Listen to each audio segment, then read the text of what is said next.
What shocking things did you find while clearing a deceased family member's room? Story 1. My grandma's house had money everywhere. Every purse had at least $100 in cash. Suitcases had a few hundred more. Every coffee can or other container in her kitchen had rolls of money. There were even bags of frozen vegetables in the freezer that had been split open with money hidden inside. And her bank accounts held thousands upon thousands of dollars. No one had any idea. She lived so simply and never spent on anything unnecessary. I'm sure her caution with money came from growing up during the Great Depression. It made for the most surprising scavenger hunt ever. Story 2. My dad's grandmother was a huge hoarder. When she passed away, he had to clear out her house, which was no easy task.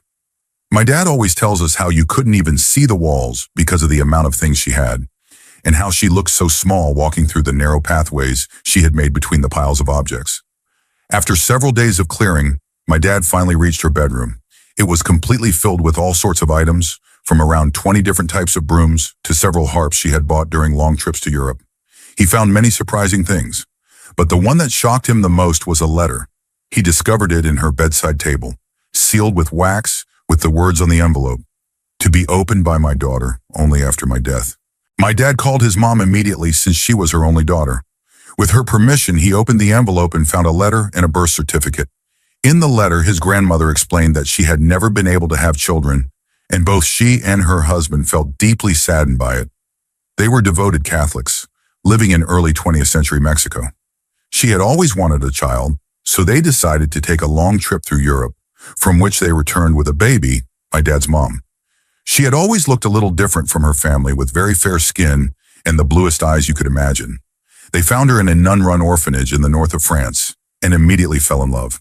Adoption was a big taboo then, so they told everyone she had become pregnant on their trip and given birth in Europe. They brought her back to Mexico and registered her as a newborn, even though she was already several years old. My grandmother lived her whole life believing she was her parents' biological child.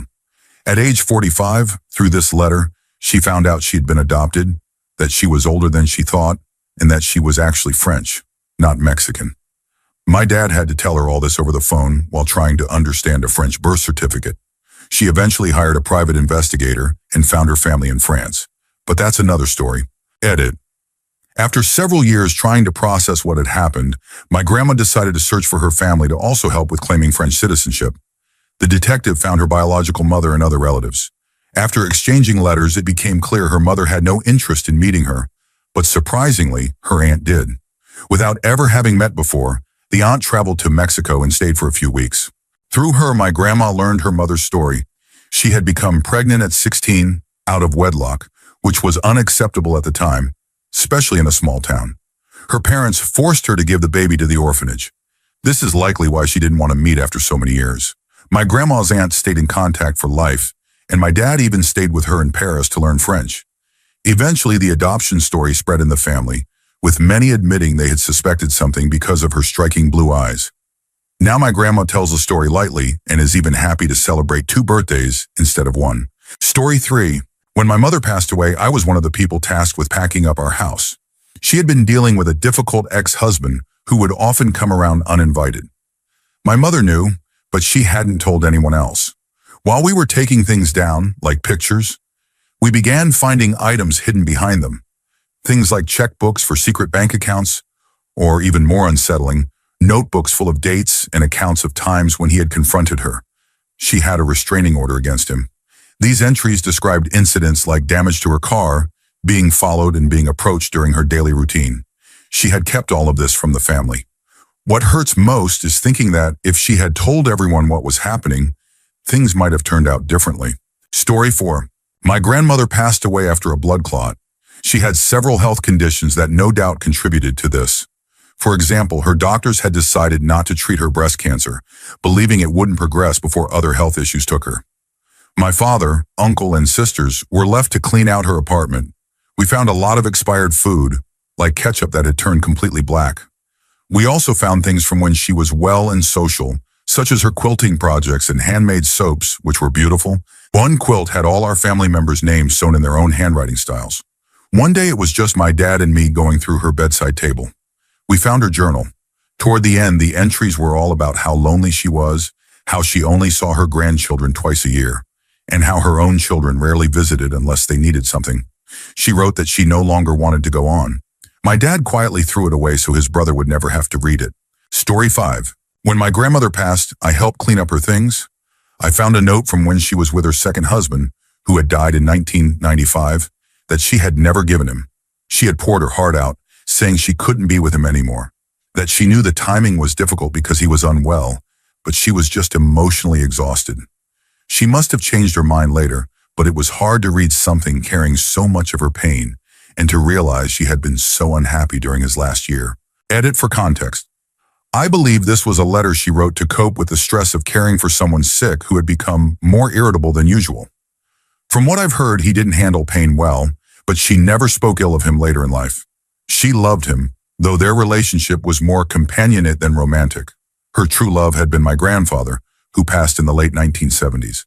She was always warm and fairly happy when speaking of her second husband later on. I think the letter was her way of venting privately, avoiding saying hurtful things in the moment. It was surprising because she always spoke well of him, and no one in the family expected to find it. It didn't change how we saw her, but it was still hard to read. Story 6. After my dad passed away from alcohol-related illness, I went into his place expecting to prepare for the smell, but not for what I actually saw. I thought the people who removed his body would at least clean up a little or warn us to call someone ahead of time, but they didn't. I went in first to open the doors and windows, ready for the odor, but I wasn't ready for the signs that he had fallen while trying to get to his cell phone, which was just 2 feet away from him. On a lighter note, my dad had boxes filled with photos of my sister and me, along with items from his childhood. He never kept many possessions, just a few outfits and coffee mugs, so finding all those boxes of things I'd never seen before was unexpectedly heartwarming. I had thought he might have gotten rid of them long ago. I always knew he loved us, but he wasn't an openly sentimental person, so it really took me by surprise. Story 7. My best friend was killed in a car accident when he was 15. I was like another son to his parents, and a few weeks after his passing, his mother asked me to come over to help go through his belongings. We often shared clothes, so half of his closet was mine, including the shirt he had been wearing that day. When we entered his room, his mom handed me a duffel bag and told me I had 10 minutes to remove anything I didn't want her to see. I shut the door, gathered some things I had left there, and then we went through his belongings together, me taking back my clothes and her giving me his clothes that she knew I wore often. After a while, I decided to play some music. I turned on his stereo, pressed play, and Journeys Faithfully began. But after a few seconds over the song came my friend's voice, leaving a sweet, somewhat awkward message for a girl he had liked since 8th grade. I couldn't help but laugh. It was just so him. Once I started laughing, his mom began laughing and crying at the same time. She later told me it was the first time she had laughed since the accident and that it was a turning point for her in her grief. For me, it was just my best friend being goofy about a crush. Even after 31 years, I still think about him almost every day. Story 8. When my grandma passed, my husband and I cleaned out her house. She was a big-time hoarder, but in a very organized way. Everything neatly packed away in countless boxes and drawers. It took nearly 3 weeks to clear everything out, and along the way, I learned so much about her life that I'd never known. She had built a boat with her first fiancé before marrying my grandpa, and she had traveled the world, making friends with fascinating people, including a genuine member of African royalty with whom she had a long-term pen pal friendship. Among the things we found were beautiful pieces of jewelry and dresses she had saved as gifts for us, which we had never received. I also discovered that my dad had been a baby model for Sears, something revealed in newspaper clippings she kept. It was an emotional, surprising journey. In the end, her son sold most of the non-keepsake items in a garage sale, making nearly $4,000 with everything priced under $5, which gives you an idea of how much she had accumulated. She was the coolest, most spirited grandma, and I miss her every day. I'm grateful I got to learn so much more about her through her collections, though my dad might still call it junk. Story 9. My great-uncle was a truly kind man. He and my great-aunt had a couple of horses, and every morning he would open the window and call to them in his own horse language, and they would answer back. They lived in Casper, Wyoming. Back in the 1950s, he worked in the oil fields and would come home covered in oil every day. He loved people deeply. When the space station Mir was about to re-enter the atmosphere for the last time, he invited the whole neighborhood to watch it together. He kept a small Christmas tree in his living room year-round, decorated with pictures of friends he was praying for. If you met him, you wouldn't leave without him giving you a Susan B. Anthony quarter and a Buckeye, reminding you to be strong but always say your prayers. When I was about 8, he showed my sister and me something that fascinated us: his collection of authentic Chinese furniture. He explained that these pieces often had hidden compartments for storing valuables or important documents. Finding those secret compartments became one of my favorite childhood puzzles. I didn't know at the time, but my dad later told me my uncle had been very sick. Years of working in the oil fields had caused serious illness in his lungs, and he was in constant pain, though he never stopped showing kindness to others. A couple of years later, he passed away. After the funeral, I rushed into his bedroom to find one last secret compartment, and I did. Inside was $5,000 in $20 bills and a letter. In it, my uncle explained that he had grown too tired from the pain and had chosen to end his suffering. He described how he had traveled to Mexico with my great-aunt years earlier to obtain what he needed and had quietly made his choice. I don't think he told my great-aunt. Learning this shaped how I think about end-of-life decisions. I believe in God, and I believe my uncle was welcomed into peace. He was a man deserving of rest, and I share this because his life and his kindness deserve to be remembered. Story 10. In 2005, my sister passed away in a jet skiing accident on the lake. She was 11, I was 9, and after the funeral, my parents decided it was time to go through her things to pack them up and donate. I was allowed to help, mostly acting as a runner, bringing items to the living room while my parents sorted through everything in her room. The last thing she had said to me was, "I hate you." We had fought just before she got on the jet ski with my aunt, and that was the last time we spoke. While going through her belongings, I found a picture she had drawn of me, her and one of our other sisters, along with a little note expressing how much she loved her brothers and sisters. It was an art project for school, I think. That discovery helped put my mind at ease. I knew she truly loved me, and that if she had known those would be her last words to me, she would never have said them. Being 9 years old, watching her in the hospital for 3 days, then waiting 4 more days for the funeral before finding that picture, it was the hardest thing I had ever been through. But that picture helped me heal. Since then, I never leave anyone on bad terms after an argument. Not knowing if those might be the last words they hear from me, I can't in good conscience walk away without making things right.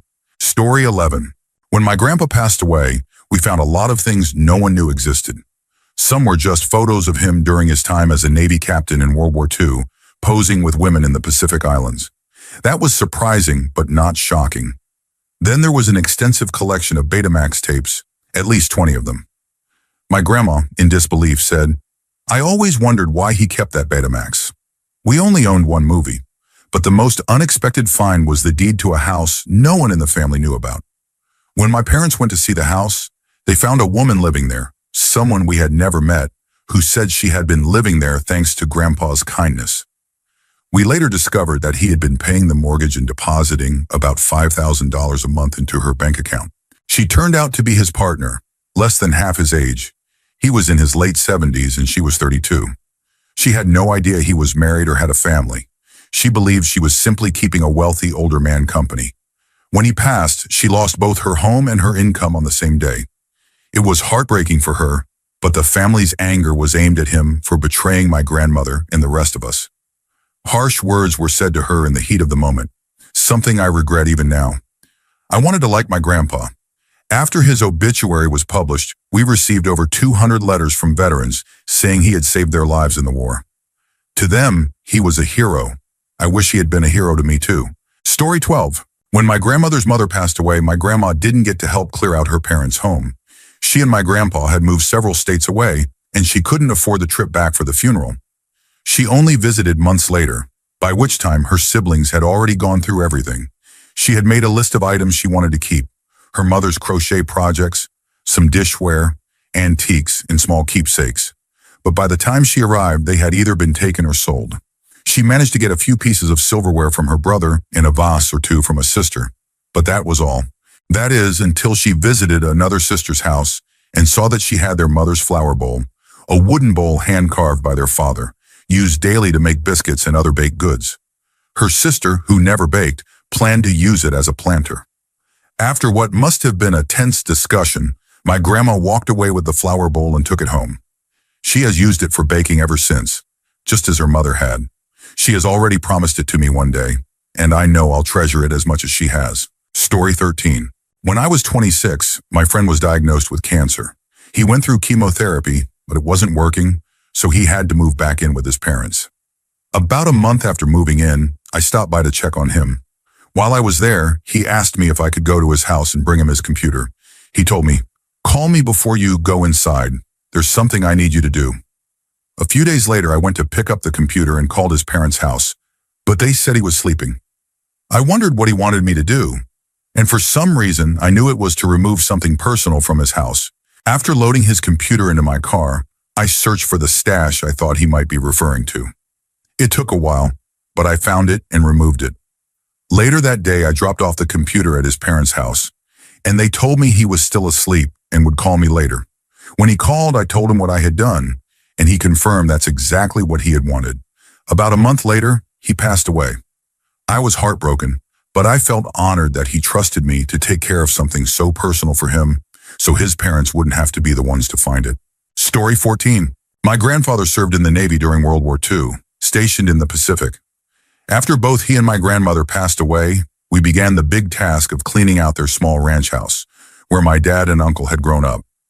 My grandmother, a child of the Great Depression, never threw anything away.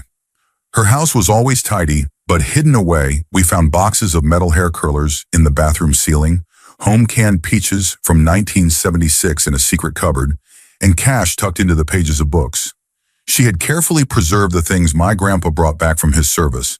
However, under their bed, we found a shoebox with "Do Not Open" written on the lid. Naturally, we opened it. Inside were photo booth pictures of my grandfather with a very pretty young woman. My grandmother had written angry words on them and in some had colored over the woman's face.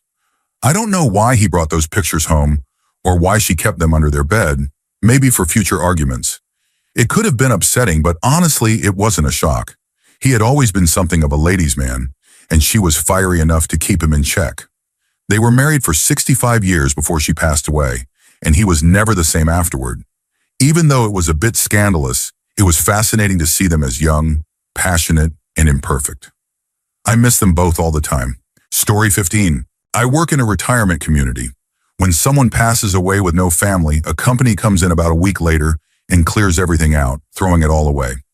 Since I have a master key, I sometimes go into these units beforehand to rescue meaningful items. I'm not a collector and I'm not looting. Everything I take gets donated to local charities, the residents' church, or the historical society.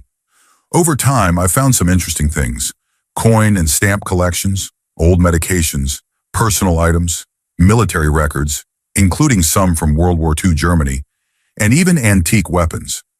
Elderly people often have lived lives far more adventurous than we realize. The first time I read a diary, though, was heartbreaking, and I've never done it again. I hadn't formed close bonds with most residents, but Mary was different. She always found time to chat, tell jokes, and offer me a drink when I came by to fix something. She was full of life and warmth. After she passed, I found her diaries, a dozen volumes covering her life from her 20s until the day before she died. She had included photographs of herself throughout the years, and her writing was powerful and emotional.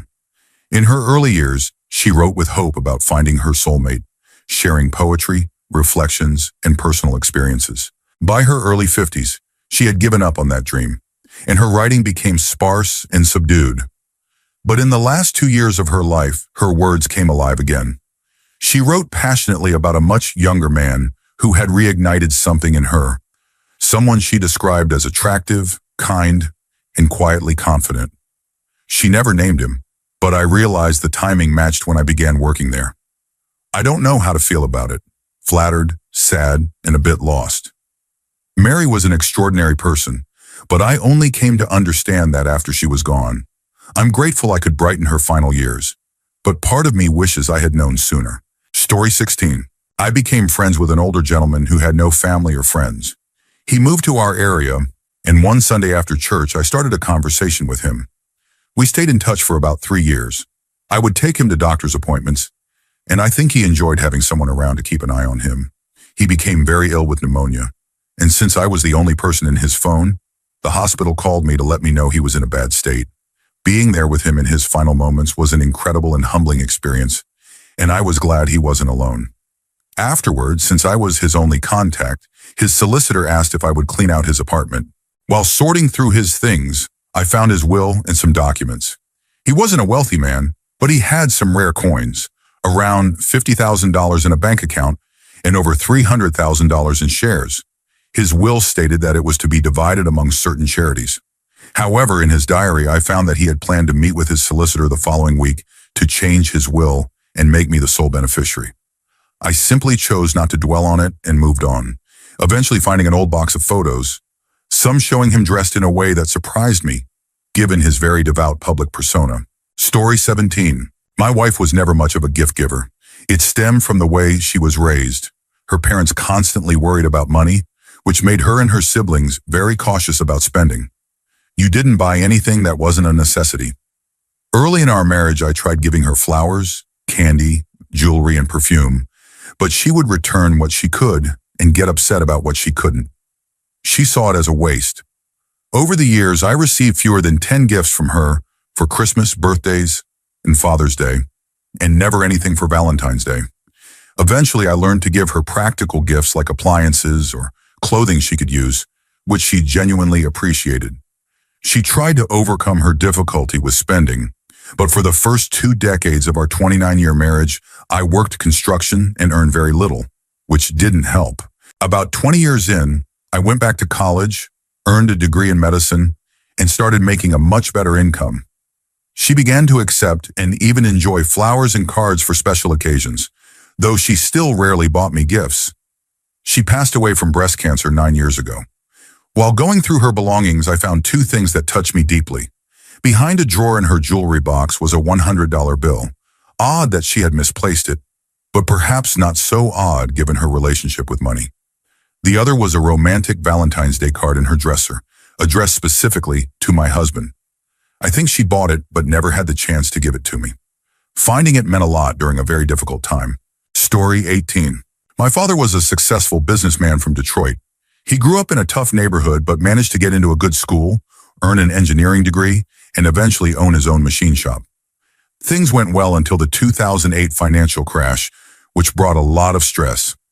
Shortly after I left for college, my mother convinced him to enter rehab for alcoholism. He managed a few weeks sober before relapsing, twice more after that. He began acting aggressively and driving under the influence. My mother divorced him, and he isolated himself in an apartment before eventually drinking himself to death. While cleaning out his apartment, I found piles of rehab literature. I didn't want to know every detail, but I didn't want to throw out anything important for handling the estate. Among the papers was a worksheet where he had written a timeline of his relationship with drugs and alcohol. I learned that he had first tried meth at age 13, started smoking cannabis at 11, and by 14 was smoking daily and drinking on weekends. It was a shock, but it explained a lot. I can't imagine growing up in an environment where parents ignored or didn't notice that. Despite everything, I'm grateful he found a way to raise me in a more stable and structured environment than the one he had known. Story 19. A close friend of our family, almost like a stepfather to me, though he and my mother were never together, had ongoing heart problems. After getting a pacemaker, there were complications in surgery. The doctor said it wasn't life-threatening, but might cause discomfort. Before that, he had been full of energy, active in the community, helping kids leave gang life behind. He loved video games, especially for someone in his late 50s. One night while visiting, we talked about Metal Gear Solid 4. He said he couldn't get past a part where you had to follow someone without being detected. I told him about a trick I had seen in a speedrun. Injure the target and then follow them at a slower pace. Later that night, he went home early, saying his chest hurt, and told my mother he loved her. The next morning, I woke up to my mother screaming. Outside, there were police and paramedics. He had passed away during the night. Some believed it was due to his health. Others thought it might have been from taking too much pain medication. The only bittersweet comfort I found was seeing his television still on in power save mode. He had gotten past that part of the game we had talked about earlier. It made me smile through the tears, knowing he had that small victory before the end. Story 20. My grandmother had an old friend who lived in the apartment above hers for about 50 years. She had no close family nearby. Her 2 adult daughters were in other countries, and her husband had passed away many years earlier. When she passed, her family asked us to go upstairs, clean, and take an inventory of her belongings. What we found was unusual and sad. She had been a kind of doomsday prepper, owning 16 or 17 large steel cupboards, each about 4 feet by 3 feet by 7 feet. Inside were all sorts of supplies, one cupboard full of canned food, another with medical supplies. That was a little eccentric, but still understandable. Then we found one cupboard filled entirely with small denomination banknotes, still wrapped from the bank. She had withdrawn a large sum in small bills and never used them, and some were so old they were no longer in circulation. Another cupboard contained only alcohol, premium bottles including single malt whiskeys and expensive vodka. Only one cupboard held clothes. What made this sad was how she passed. She had slipped and fallen, unable to get up for an entire weekend until my grandmother realized she hadn't heard from her friend in a couple of days. When we checked on her, she was still conscious but very weak, and she passed in the hospital a day later. She had been surrounded by supplies meant for emergencies, but none of it could help in the moment she truly needed it. Story 21. My grandmother had 3 children, including my mother, and all of us were very close to my aunt. We often visited her at the old family home, which had been in the family for 3 generations. Over time, she developed dementia, and eventually cancer returned. She passed away in that house. Since no one was going to move in, we began sorting everything to either donate, discard, or divide among family members. My aunt was a lesbian, something my family had known but never really discussed openly, especially in my grandmother's day, when it wasn't as widely accepted. Still, our family loved her, and it was simply an unspoken fact. I never brought it up with her, though I always felt a personal connection, being the first and only openly gay person in the family in 2 generations since her. While cleaning her closet, I found a typed memoir she had written, detailing her experiences as a lesbian through the decades. My mother wanted to destroy it, but I kept it. Reading it gave me a deeper connection to her and to that part of my family history which had never been talked about openly. The years had softened some of the hardships she described, but it gave me a window into her life and into a past that I felt was worth preserving. Story 22. My brother passed away last year, and going through his belongings was one of the hardest things I've ever done. He didn't leave a note, but he was an aspiring musician, and we found his song lyrics. I never would have guessed he was in such a dark place from the things he wrote. His words felt both hopeless and resigned, though he had hidden those feelings from us completely. I stayed up all night with those lyrics running through my mind. Later, I returned to his room alone, trying to take it all in, and found a hidden notebook with more writing. In it, he expressed sorrow for how his decision would affect my sister and placed some blame on my mom for his feelings. I struggled for hours over whether to remove that page, knowing it would devastate her to read it. What hurt me most was realizing, after seeing his words about my sister, that there was nothing addressed to me, no final message, nothing personal to hold on to. I searched through everything, hoping for even a few words meant for me, but I never found them. Story 23. When my brother passed, he was living alone. He had a girlfriend, but she lived elsewhere, and she wanted no part in cleaning out his house. The rest of my family wasn't close to him, so the responsibility fell entirely on me. He had been my best friend and my closest companion, so being in his home so soon after was a deeply unsettling experience. In his bedroom, I found the usual things, magazines, personal items, but then I turned to the wall of shoe boxes he had always kept stacked high. I had never really thought about it before, but he only owned a few pairs of shoes. Opening the boxes, I discovered they were all filled with money, nothing smaller than $20 bills. Every box was completely full, about 50 boxes in total, each holding roughly $5,000. Altogether, it was around $230,000. I have no idea where he got it, though I assume he earned it, given how casually it was stored.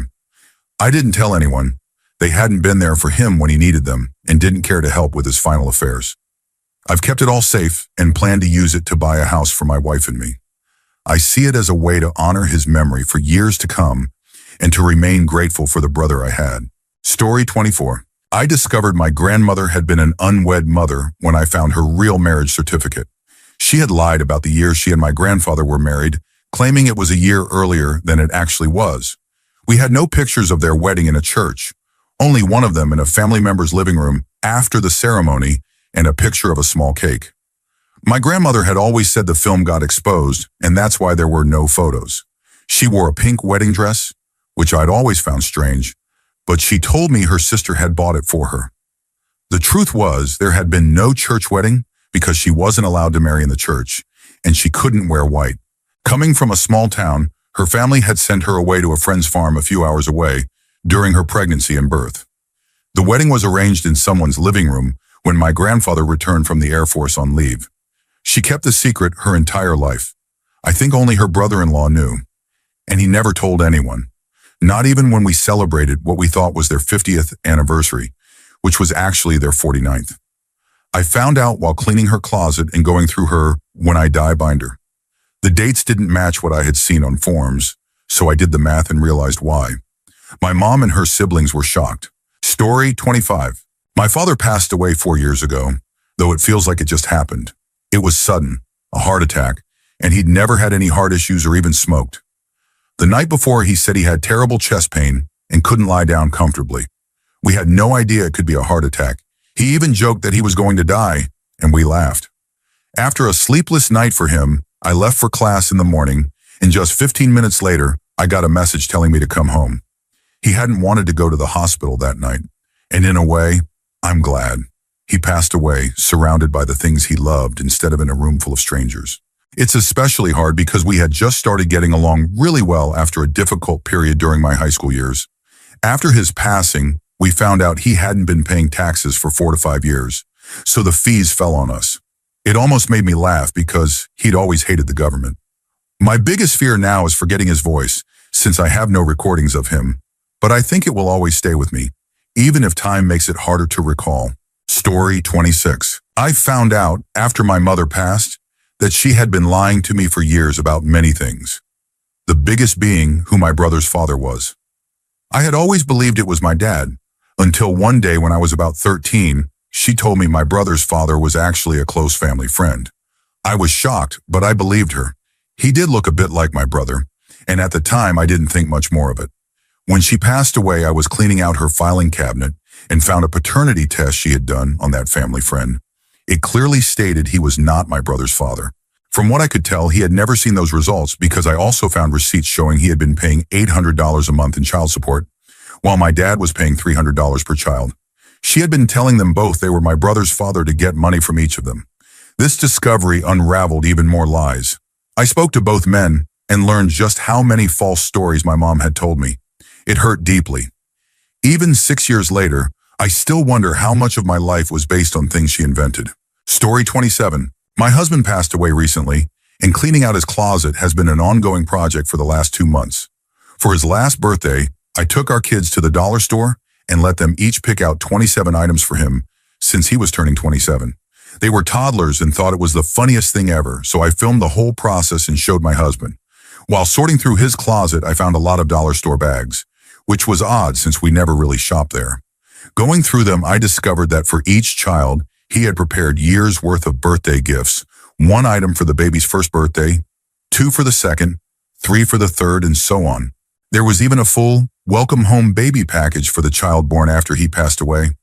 He had also written letters for each birthday, though I haven't been able to open them yet. I know he meant for me to find them, knowing I'd find it funny and meaningful, and I hope our kids will too one day. It was completely unexpected, overwhelming, and emotional. Even though our children won't remember him personally, moments like this remind me how lucky they are to have had him as their father. Story 28. My grandmother passed away at the age of 108. She had lived a long life and remained relatively healthy until the end. The arrangement in our family was that her 3 sons, all in their 60s and 70s, would each take turns caring for her for 4 months at a time in their own homes. When she passed, she was staying at my dad's house, so I helped clean out her room. I had deep respect for her. She had been illiterate, worked her whole life on a farm, lived with dirt floors, and used a pit latrine until the mid-1990s. Her life had been full of challenges, but she endured with strength. As I went through her dresser, I found a small keychain, a snowman encased in clear rectangular plastic. It seemed out of place among her hairbrushes and makeup, especially since she never had keys of her own. She was always driven by someone else and didn't need them. I turned it over in my hands, curious, and noticed her youngest daughter's name engraved at the bottom. My heart sank when I realized what it meant. Her youngest daughter had passed away in a car accident in the 1980s on another continent, and she was buried there. I don't know how my grandmother came to have her daughter's keychain, but she must have treasured it, holding on to that small piece of her for decades. It was a quiet, unspoken expression of her grief and love that she kept with her until the very end. Story 29. My father developed diabetes around the time I was born, and much of my childhood was spent in ER rooms because he didn't manage it well. When I was 8, after his first heart attack, my oldest brother asked him if he really didn't want to live to see my quinceañera. The following year, my father decided to move us to Mexico, where he owned property and wanted to spend his final years. While there, he began taking better care of himself, lost weight, and seemed healthier. Around that time, one of my brothers began dating a woman who eventually moved into our home while my brother worked in the U.S. Our house was big enough that we didn't see her much, but she and my father became involved. I caught them together more than once, and they threatened to pull me out of school and make me work in the markets if I told my mother. My father's priorities shifted. He began traveling with her, leaving me alone for days, and his health declined again. She used drugs in the house, practiced unsettling rituals, and tried to turn me against my mother. My father passed away when I was 18.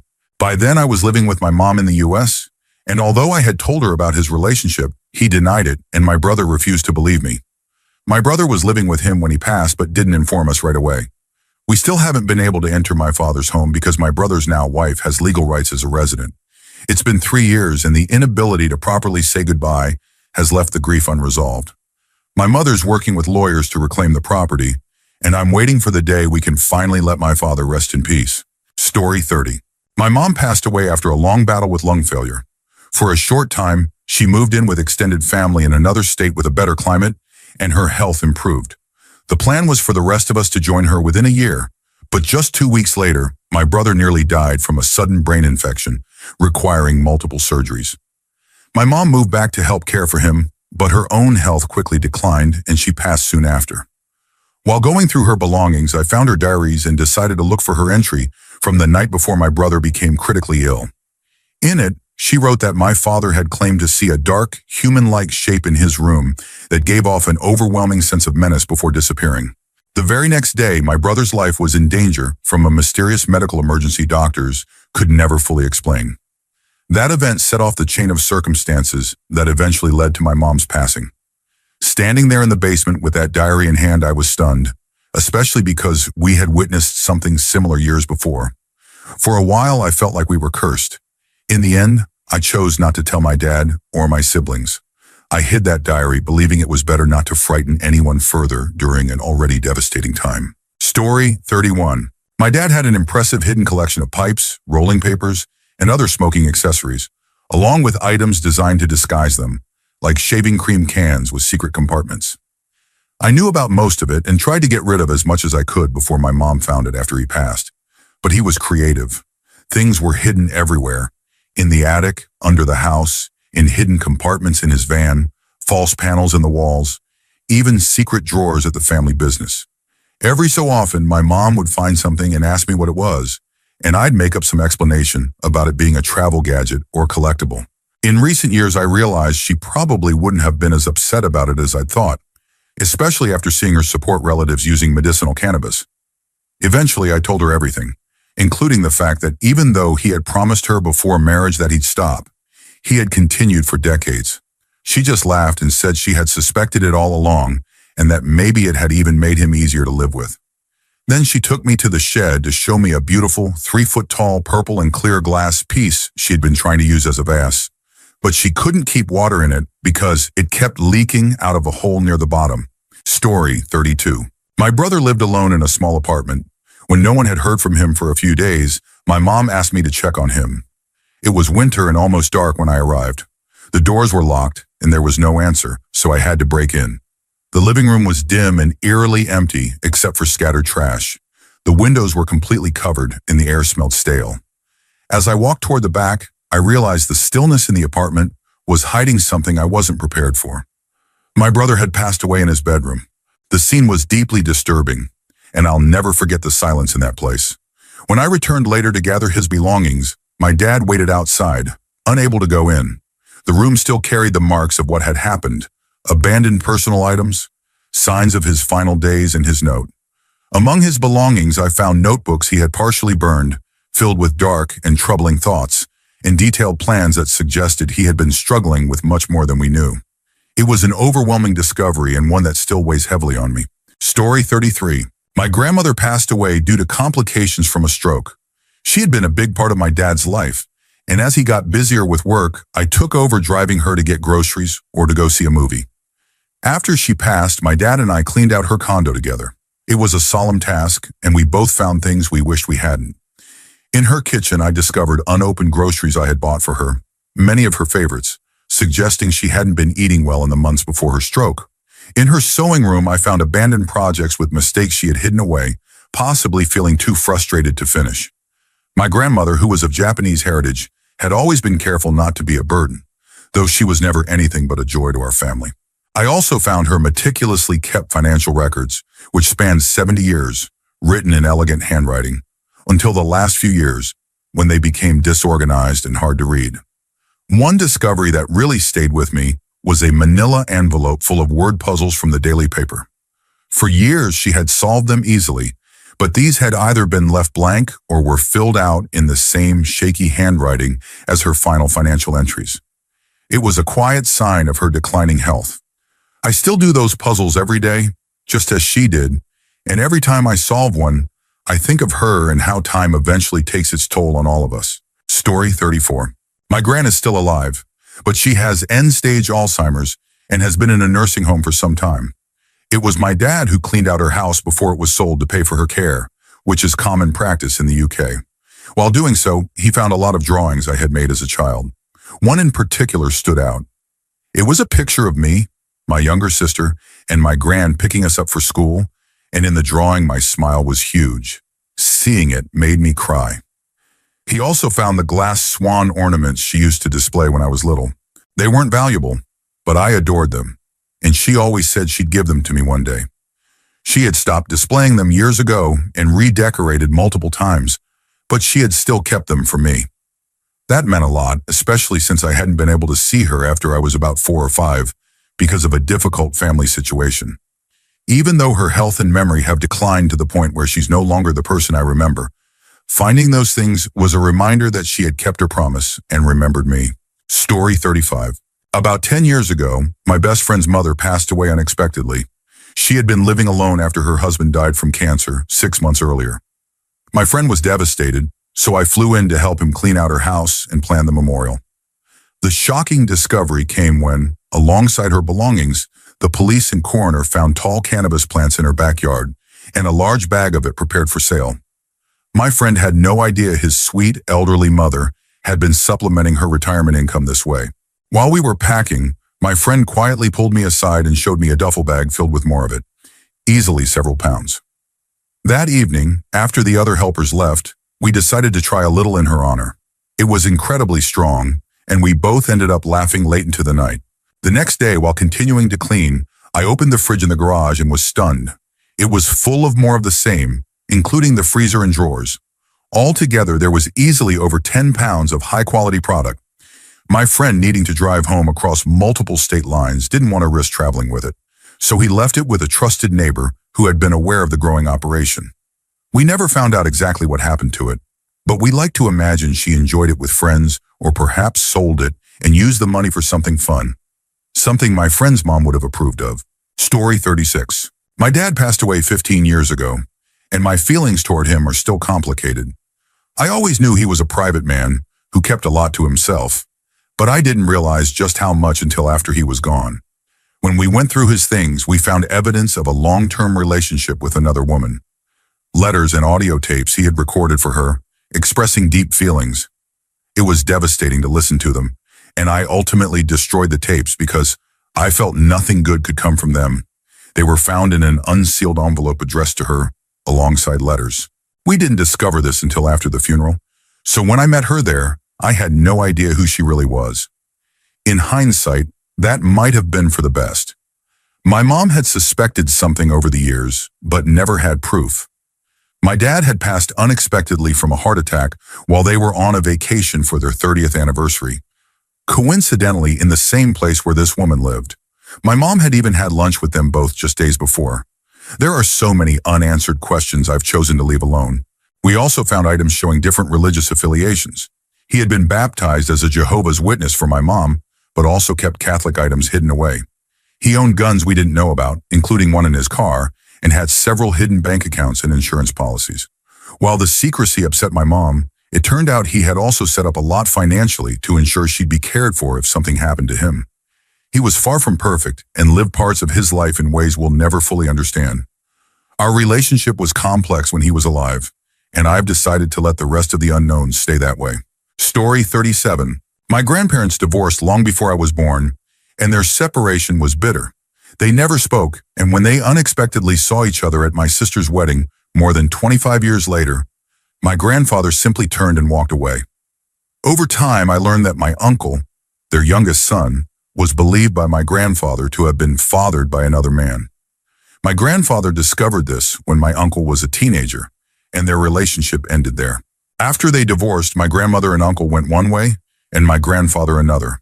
They never reconnected, and my grandfather passed away without seeing him again, or so we thought.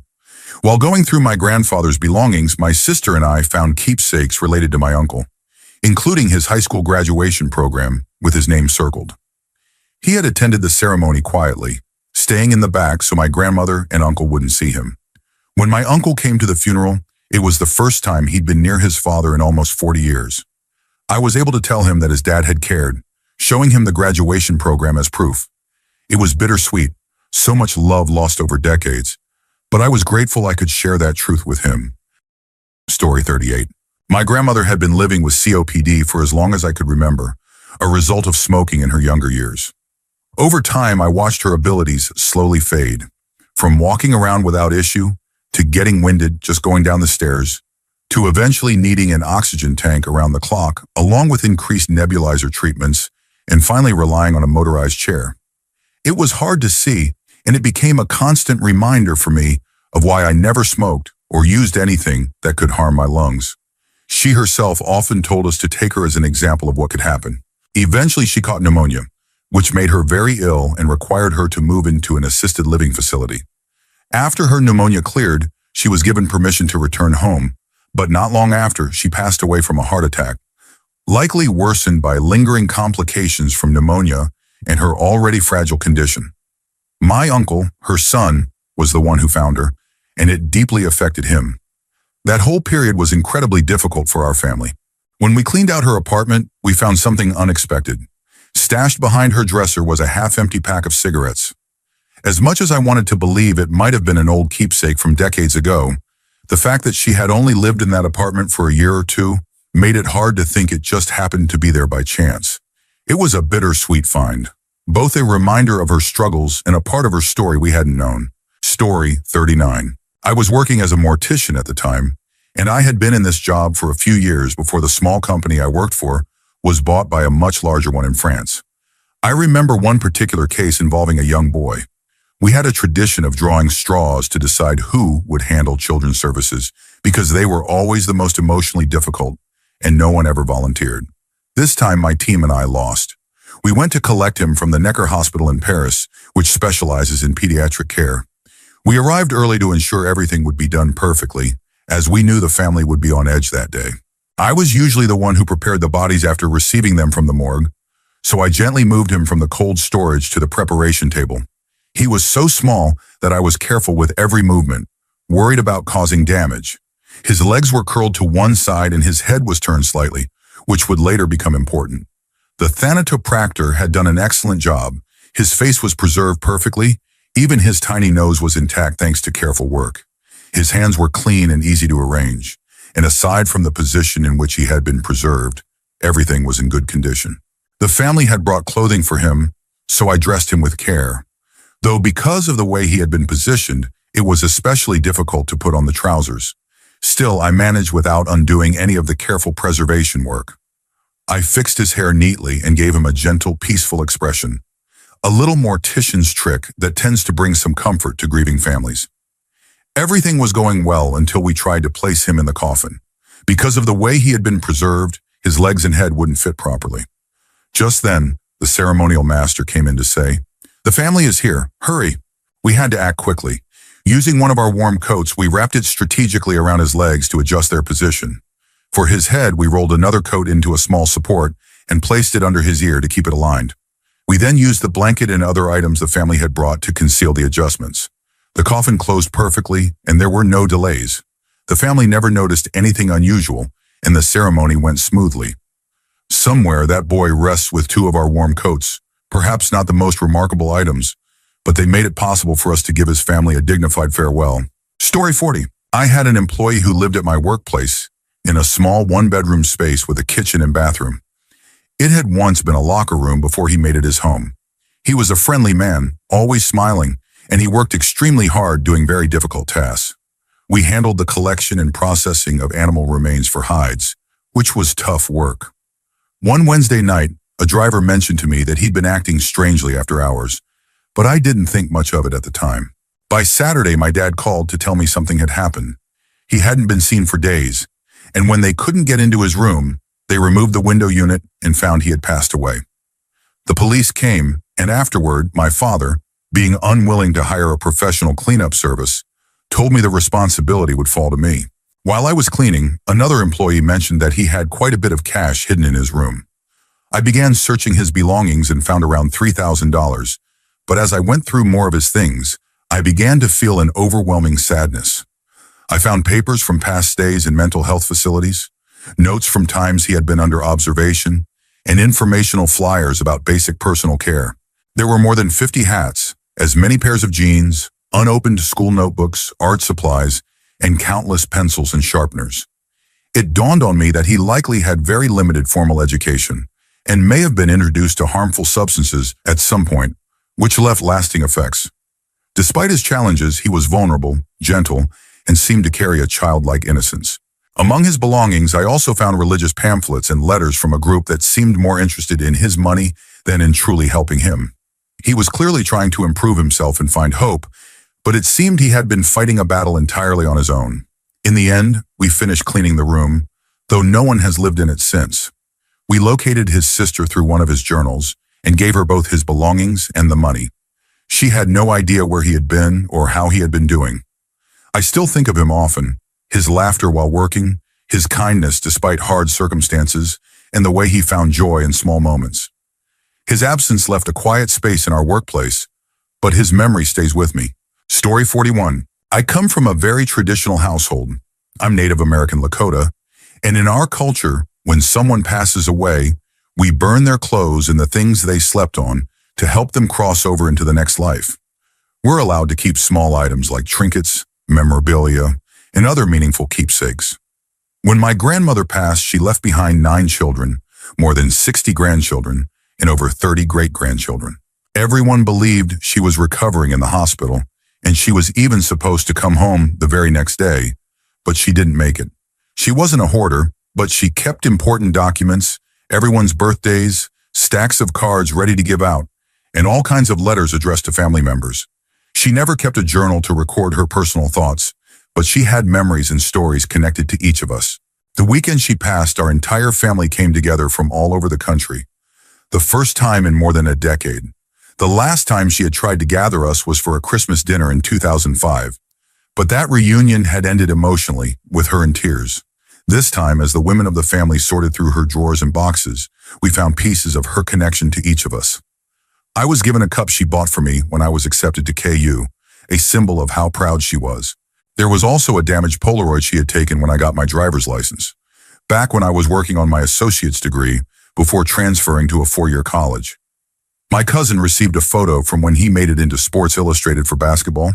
Another cousin had a keepsake from a beauty pageant, and someone else had a CD marking a Grammy nomination for world music. Going through these items was like stepping into her boundless positivity and hope for all of us. We knew that with her passing, we had lost the constant support she gave. But we also shared our memories with each other in private, strengthening the family bond she always valued. When the funeral came, even more people attended.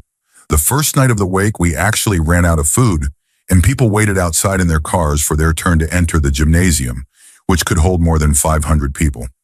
When we brought her from the funeral home, the procession of cars stretched for nearly 10 miles. She had touched so many lives and earned the respect of so many people. It was a truly beautiful way to send her on to the next life. Story 42. I recently went through my dad's belongings. He had worked in the military, so you might expect his things to be serious and strictly professional. But when we received his office items, they were filled with personality, Santa hats, submarine-shaped tea diffusers, and countless photos of my sister and me. His wallet still held pictures of us as little kids, the same ones we placed with him when we cremated him. The most surprising discovery was in a suitcase in his wardrobe that he didn't like anyone touching. Inside were valuable and sentimental items, 21st birthday cards, baby photos, and even a journal he had kept from 1981 to 1986. Those pages spanned 3 different relationships and all of his military training. In one entry, he poured out his heartbreak after being dumped, and there were visible watermarks on the page. Just a month later, he wrote about meeting a new girlfriend, my mom, and how he was certain he would marry her. The journal also revealed personal history I hadn't known. He wrote about feeling let down by his parents and sisters, how they asked him not to write while he was away at military school, how they showed no excitement when he announced his engagement, and how relieved he was to move away from them.